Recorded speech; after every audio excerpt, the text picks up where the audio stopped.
Hello Leo Rising and Leo Moon people. This is your weekly astrological and card horoscope for the week starting March 27th, 2017.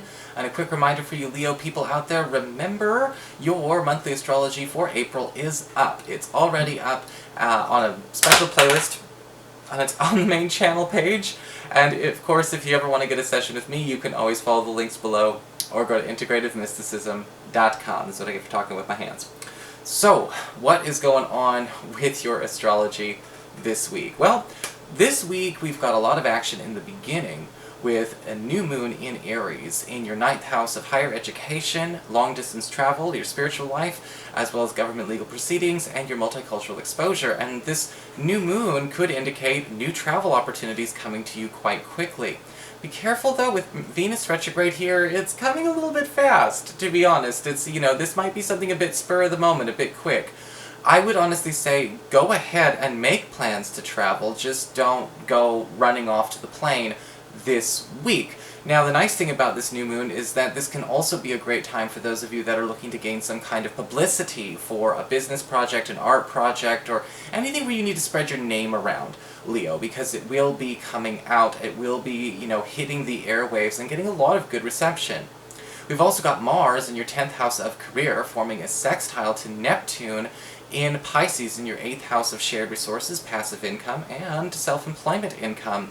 And it looks like a friend in either a job that you're working at, or maybe even an ally that you have considered to be quite instrumental when it comes to your career, is going to be helping you bolster the income that you're pulling away from this project that either you do together or you do side by side. And this may actually be something that the two of you decide to kind of branch off and do in secret in weeks and months to come, but there will be a payoff there. Later on in the week, we've got Jupiter in Libra in your 3rd house of communications, forming a square to Pluto in your 6th house of reputation, your work, and your schedule. And whenever Jupiter forms a square to Pluto, it's a time to consider challenging, what is considered to be the authority, what is considered to be sort of something that's been stuck in a place where it's bad for too long. And you may be having to challenge an authority figure this week as it relates to areas that you have an agreement with, a contractual agreement with, whether it's with with a boss or with a client. This could also be with a service that you have. There's a blunder that needs to be called out. This could also have to do with web hosting, your cable company, your cell phone company, or even the school that you're attending. But don't back down to the chance to correct their mistake. So what's going on here with your cards then? Of course, for your spiritual advice, it's just, I just laugh because the name of this card, the name of the card is Vulva, but it's spelled with V-O, and that is actually your spiritual advice this week. And this card is basically talking about paying attention to where we kind of need to step out of our own way when it comes to self-fulfilling prophecies, because there will be a lot of signs that a lot of dreams are actually coming true. Things that you didn't think were actually even feasible are starting to manifest. Now, the thing about this card is that when we get that guidance, we get that sense of direction, sometimes we're going to feel like these things are coming a bit late. The timing is never wrong, though. So you may be finally getting a payoff somewhere, but you feel like you've moved on from it. There's nothing left to do there, or you can't fit it in with something that you have currently. But when prophecies start to fulfill themselves, again, step out of their way and be flexible. Maybe you didn't think this was going to work because you wanted it to happen in January, not March. Well, it's happening in March, or it's happening in April even, because it ends, March ends this month. So you might want to just kind of step out of the way. It may be coming late, but it's still coming for you. Late. For your Earth sector, when it comes to your work and finances, we've got the Two of Swords reversed. Again, commitments all around, and we might actually be putting something signed in stone this week when it comes to your work life and your finances. The Two of Swords reversed is a really good thing for those of you who are trying to gain some conclusions as far as an interview process that you're dealing with or a negotiation process that you're dealing with. If we need people to start signing contracts, we need to finalize a hire or a transfer of some kind, this is the week where we finally get all that paperwork all taken care of. Yes, we do have Venus retrograde, but it's not really in this part of your chart, so you do have the go-ahead to play around with it. The Two of Swords reverse can also indicate you breaking away from a tie or a contact that you have professionally. In the beginning, it may not necessarily sound like something that is financially going to be a good thing. It may not bring a loss, but you might be feeling like you're taking an unnecessary risk. No, you're there to trim the fat out of your professional life safely, and that's what this Two of Swords reverse is trying to tell you to do. For your communications with air, when it comes to your friends, your relatives, and the others in your life, we do have the Six of Wands upright.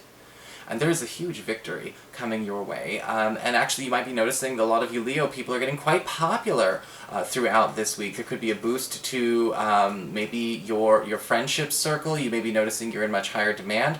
A friend or a relative could be bringing news to a victory that's coming to a team that you're on or the family that you're in. If you have family members that need a victory or need a win right now, if you've been rooting for somebody else to get something they've been really, really working hard for. The Six of Wands can also indicate here somebody going out of their way to promote you and push you and having a big success very early on. And we've already talked about somebody who's already very much a part of your career involved in helping you anyway, kind of stepping it up. So prepare to give them some kind of reward or big thank you. For your challenge this week with fire, we do have the Eight of Cups upright. Leaving things behind and walking away from things that are truly done and finished is very important to know how to do, because sometimes, again, we get attached. We get attached to an undertaking or a preoccupation that we have, or to people that we have, and we kind of let history be the only reason we stay. History is not a good enough reason to stay, whether it's staying where you live, whether it's staying where you work, whether it's staying in a group of friends. The Eight of Cups upright is saying, you do need to heed the call to know when something is just gone and done. With Venus retrograde, again, it's all about closure. It's all about understanding what closure is and being able to move on so that we are available to new and better things. With that Vulva card, as far as prophecy, things coming to light, you know what? You better be heeding the call, because if something is ready, that means that maybe we do have to take off in a bit of a pinch. But the Eight of Cups upright is also saying, don't keep going back and trying to finish something or start something up again or fix something that's done. If it's gone and done, you can't really do any more with it anymore. It's time to allow yourself to breathe easy and just keep going forward, because the next thing is already there.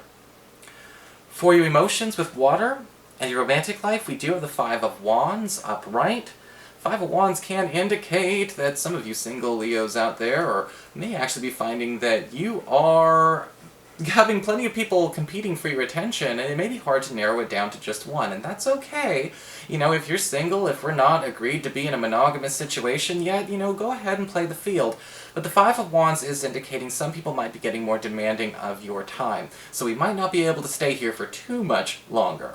The Five of Wands upright can also indicate, for those of you who maybe aren't seeing anyone but you are looking for somebody new, the Five of Wands can say, hey, there is an opportunity, but you've got to make sure that you understand that you're not the only person trying to get this person's attention. So while we don't want to come off more aggressive, we might want to be initiating more than normal. For those of you who are currently coupled, the Five of Wands upright is a little bit different. The Five of Wands upright says you and your partner are going to possibly need to pay attention to where there is a competition going on between the two of you, competing with one another, and sometimes that happens. Sometimes couples can be rivals. Rivals in terms of productivity, rivals in terms of salary, rivals in terms of friends, rivals in terms of sports. And is this a friendly competition, or is it something personal? We gotta make sure that it stays friendly, and it's not, it's not there for anyone's ego or self-esteem, sake. It's if this is making us both work harder, making us both be better, and ultimately at the same time make the relationship tighter, that's beautiful. But if we're competing because we're trying to beat the other person or prove ourselves to the other person, that is where we're going into dangerous territory. So let's make sure it stays in the friendly side of things. So that is your horoscope, Leo. I hope you enjoyed it. If you did, please like, share, and subscribe. I appreciate it. And of course, if you'd ever like to get a session with me, well, you can always follow the links below, or go to integrativemysticism.com.